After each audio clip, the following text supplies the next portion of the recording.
Master గారి పెళ్ళం episode 7.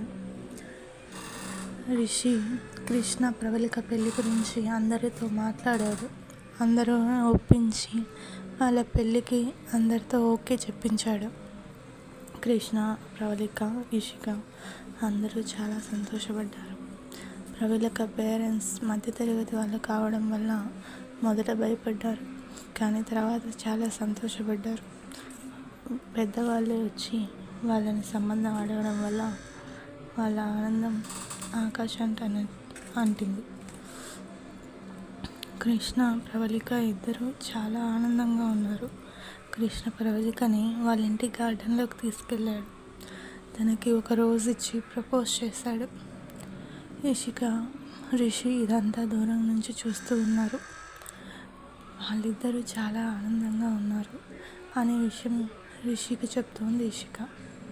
మరి మన విషయం ఏంటి, మనం కూడా ఆనందంగా ఉండాలి కదా అని రిషి ఇషికని దగ్గరికి తీసుకుని సంతోషంలో తను హక్ చేసుకుంటాడు. ఇషిక చాలా ఆనందంగా ఉంది, ఎందుకంటే ఇక నుంచి తన ఫ్రెండ్ కూడా తనతోనే తన ఇంట్లో కలిసి ఉండబోతుంది. అంతా బాగుంది, అన్ని విషయాలు అనుకున్నట్టే జరిగిపోతున్నాయి. పెళ్లి ముహూర్తాలు పెట్టించారు. పెళ్ళికి ఇంకా వారం రోజులు గడువు ఉంది. ఇషిక, రిషి, ప్రవళిక, కృష్ణ అందరూ ఆనందంగా ఉన్నారు. కృష్ణ ప్రవళికని తీసుకుని షాపింగ్కి వెళ్ళాడు. అక్కడి నుంచి ప్రవళిక ఇషికకి కాల్ చేస్తుంది. ఇషు, నువ్వు కూడా రావచ్చు కదా షాపింగ్కి రిషి గారిని తీసుకొని అని చెప్తుంది ఇషికకి ప్రవళిక. రిషి గారు మీటింగ్స్లో బిజీగా ఉంటారు, నేను చెప్తే వస్తారో రారో అని ఆలోచిస్తుంది. ఇదంతా వెనక నుంచి వింటున్నాడు రిషి. మీటింగ్ అయిపోగానే పద వెళ్దామని రిషి అంటాడు. ఎక్కడికి అని అంటుంది ఇషిక. షాపింగ్కి, మనం కూడా వెళ్ళాలి కదా అని తనకి సర్ప్రైజ్ ఇస్తాడు.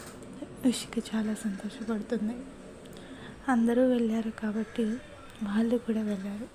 పెళ్ళి షాపింగ్ అంతా చేస్తూ ఉన్నారు. రిషి ఇషిక కోసం ఒక మంచి శారీ సెలెక్ట్ చేశాడు. ట్రయల్ రూమ్లోకి వెళ్ళింది ఇషిక. తనంతా అది ఆ శారీని కట్టుకుని వస్తున్న ఇషికని చూసి రిషి అలాగే ఉండిపోయాడు. కన్ను ఆపకుండా చూస్తూనే ఉన్నాడు.